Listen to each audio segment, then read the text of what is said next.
Welcome to Planted. My name is Ian. In this video, I'm going to share with you 3 top secrets that can help you improve having plants with success. This is a theme that I realize runs through all of my videos, and I really want to make this little short video so that you can take on these 3 points and really have success. The first one is the ability to match your expectations, your probably romantic notion, to reality. We can look in magazines, we can watch television, we can go to beautiful gardens, and we can really easily set ourselves up for failure because our romantic notion takes over and we think that we should have everything in flower all the time and do no work to achieve it. It's just not real. So what you have to do, and this will have a profound effect on you this time next year, is match the amount of time you have a week and a little bucket of money, match those two to your expectation. If you have an hour a week, then your work needs to be an hour a week. There's no point having 10 hours a week and you not being able to keep up with it. This little courtyard I have here, when I first started it many years ago, I was a little bit disappointed. I wanted more space and I wanted it to be bigger and I could have more plants. But it's taken me a few years to realize that this is the perfect size, because I can come out here for a very short period of time, do some pruning, do some weeding, throw it away, maybe half an hour, and then stop. If I were to do nothing in this garden for 10 days or 14 days, it would be all right. I could easily come back and catch up. It wouldn't get out of hand. But many people start to do large plantings, hedges, maybe meadows, fruit trees, a whole range of stuff. And if you as the homeowner are not going to take care of it, then you need to find somebody that can. So you absolutely have to match your timing and available resources to the outcome that you want. You need to come up with 10 items that your garden's got, 10 items that you enjoy, that you think are important. And divide those into 3, a 4, and a 3. Top 3 are your absolute favorite that are non-negotiable. You know you're going to keep them, and they will make up, they'll give you a huge amount of reward. The bottom 3 you get rid of. Doesn't matter what they are, you don't spend any more time on it. And of the middle 4, you choose the best 2.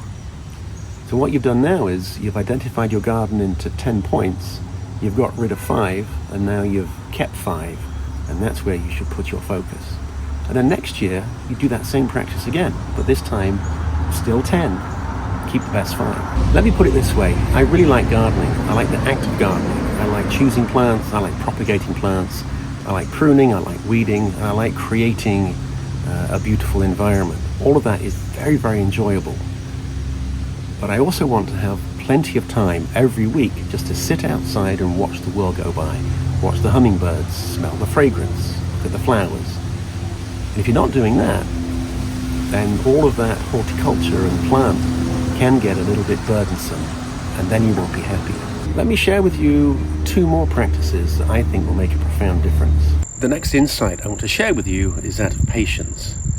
Now, if you speak to any gardeners that have been growing plants for many years, all of them at some point will talk about patience and just letting the plant go through the process of establishing itself. And to demonstrate that, I have behind me a fig tree.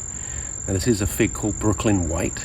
I got a cutting of this plant online, and I grew it 3, 4, maybe I grew it 5 years ago for me, and then my good friends wanted a cutting for their yard, and 4 years ago I took a cutting from my cutting once it had rooted. And you take them in late winter, so December, January time. It puts on roots, you grow it for 3 or 4 months, let it get established. It was planted in this spot about 4 years ago. Now, why is that significant? Well, actually, it's had 3 summers, so this is the 3rd summer, and then 2 more before that. It was planted out mid-May.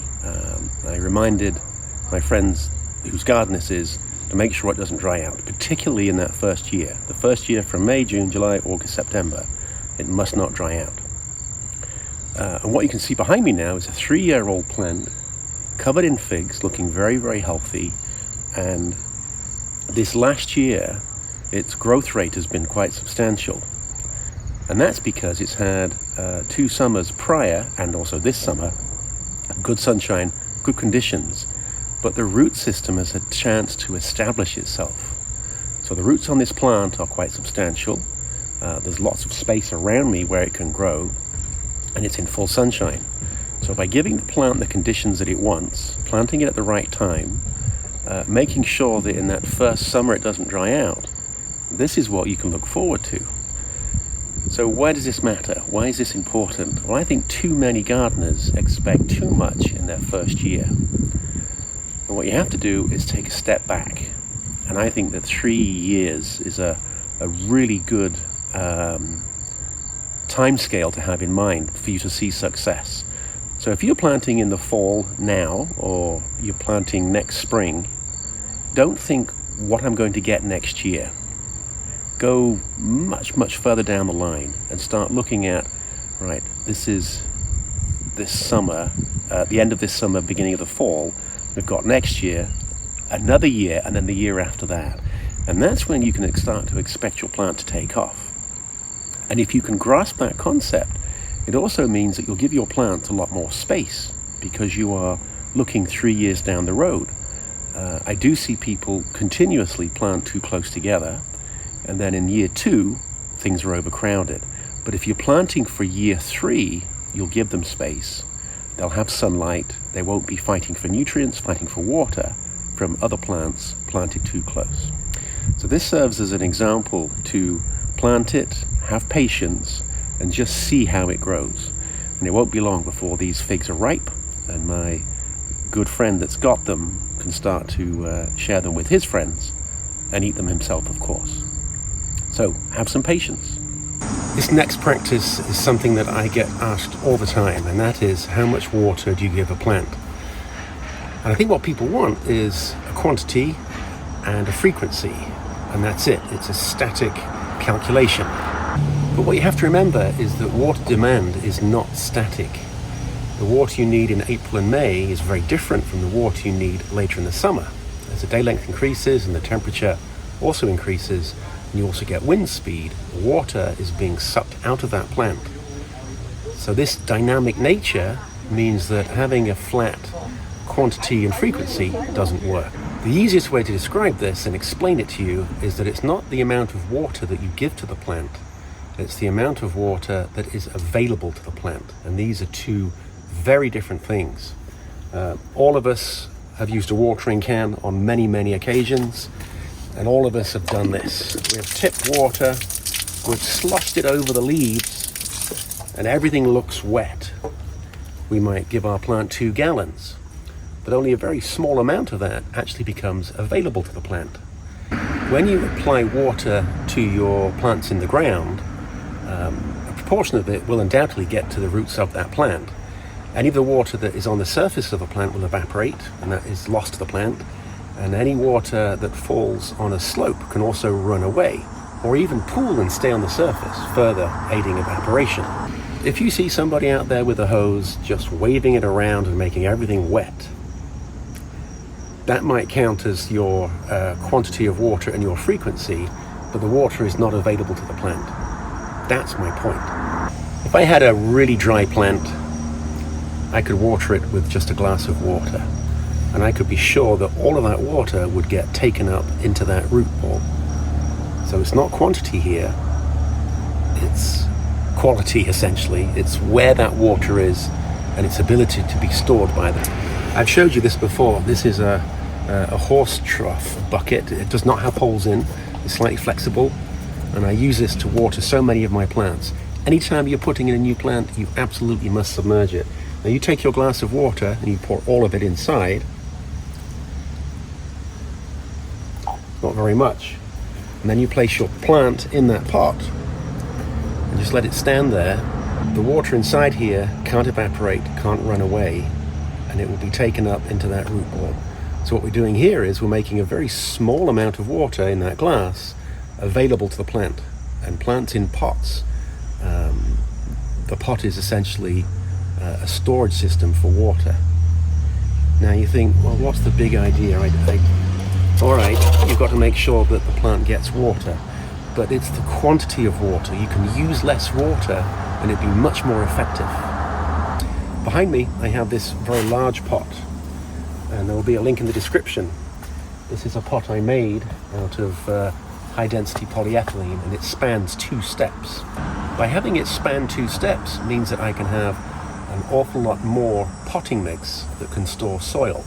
What it means is that when I water this, more of the water can be absorbed into the mix and made available to the plant. There's a lot of growth up there, and this plant dries out very quickly.